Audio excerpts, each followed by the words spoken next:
In this video, I want to talk about moving your game objects. Now, to start off, I want to create a brand new game object that we can move around in our scene. So underneath the hierarchy view, I'm going to click on Create and make a brand new sphere.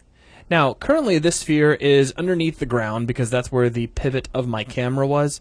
If your sphere is somewhere else, I mean, it could be miles away, depending on where the pivot of your camera was. Simply come underneath Game Object and choose Align with View. It will look like your sphere has disappeared for a moment, but what you've done is you've just moved it to the location of the camera. So now you can just tap the F key and frame up on it, and now everything we're going to show you becomes a lot easier to visualize.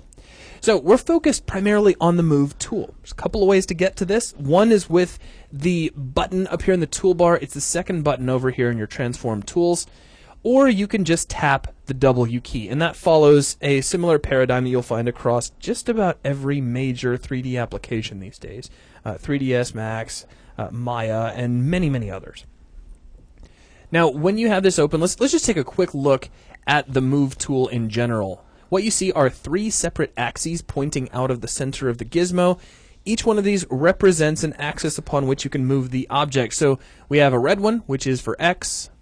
We can slide just in that axis. We have a green one for Y, which will slide us up and down in this case, and a blue one for Z, which will slide us here. The color coding for these axes is RGB equals XYZ, meaning red is always going to be X, green is always going to be Y, blue is always going to be Z, unless for some reason somebody's changed your colors. Yeah, and you know, it's not like we may have suggested that you could change colors as a practical joke. It's possible that earlier on in another video we might have mentioned that, but if you're seeing other colors here than red, green, and blue, it is important to jump over to Edit, come down to Preferences, switch over to Colors, and click on Use Defaults, and that will solve that problem.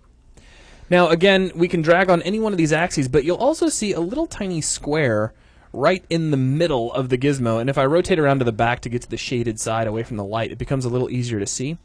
What this does is this moves the object around in screen space. Essentially, it drags it on a plane that is perpendicular to your view.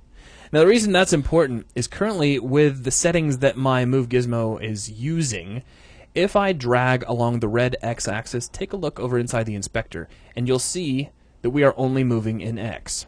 If I drag in Y, again, only Y moves. If I drag in Z, only Z moves. But if I drag that little box in the middle, notice that they are all updating.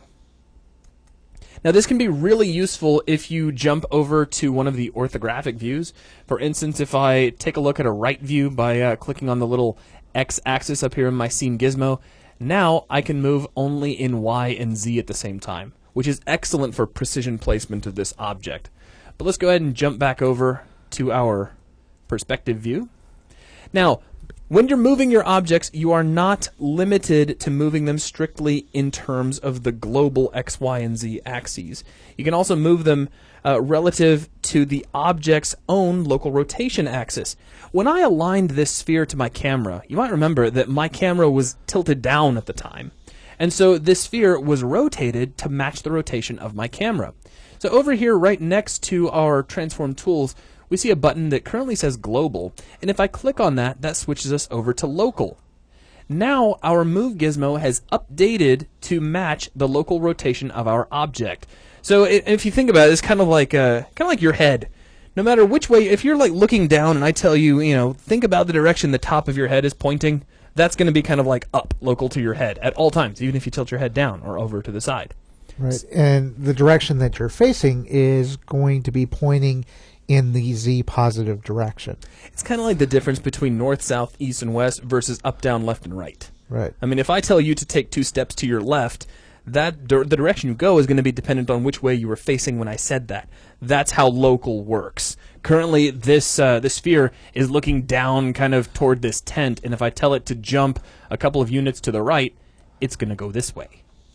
Where if we were using global, and I tell it to go to the right, well, there really is no right at this point. There's just along a specific axis. Right. So that's a quick way that you can kind of switch up the behavior of your Move tool. Would you like to move locally, or would you like to move in a global sense? You can also change how the pivot behaves on your object. You can use the center of the object, or you can use the pivot. Now with this sphere, the center of the sphere just so happens to already be the location of the pivot, but I can illustrate how this works with another object in the scene. If we take a look at this bench that is sitting over here at my campsite, let's just hit F to frame up on that. The pivot for this bench is at the location of the campfire. That's actually where the origin of the scene was when this whole campsite was built inside of Maya. So that's where the pivot of this object happens to be. However, if I'm moving this object and I don't want to have to reach all the way over here to move it, I can take my pivot and set it to the center, and now you'll notice that my move gizmo has jumped over to the center of the object. Right. This is really useful if you've got a pivot in a different location, particularly for rotations or scales. Yeah. If you go back and switch it to pivot, if we can demonstrate, switch up to rotation, and let's rotate around Y. And you can see we're kind of swinging around the outside of the campfire. Now, I'm trying not to go too far into things like rotation and scale in this video. We're focusing primarily on move, but it is a good point that illustrates the importance of being able to swap your pivot around. Really, in terms of the move tool, moving the location of your pivot is more of a convenience factor, right, because it's going to behave the same way either way, no matter where the pivot is. It's just, can you reach it from where you are? You might be looking at a very large-scale model where the pivot for some aspect of the model is just way across the other side of your scene, and you don't want to have to go move it from way over there. So in those cases, you can select the object, switch over to center, and it will jump over to the center of the model. Right. A good example would be the animation videos we did, last night, a couple of sets back. A little while back, yeah. Yeah, so if you remember those videos, we showed you how to take an animation and parent it to an empty game object that we zeroed out, and then we could move it around. So in that case, if you were actually trying to move your child and its pivot was somewhere else, you could actually switch over to your local or center of that object and move it that way. Yeah. So again, it's just a kind of a matter of convenience. So that is a quick look at moving game objects in your scenes, which will wrap things up for this video. Thanks.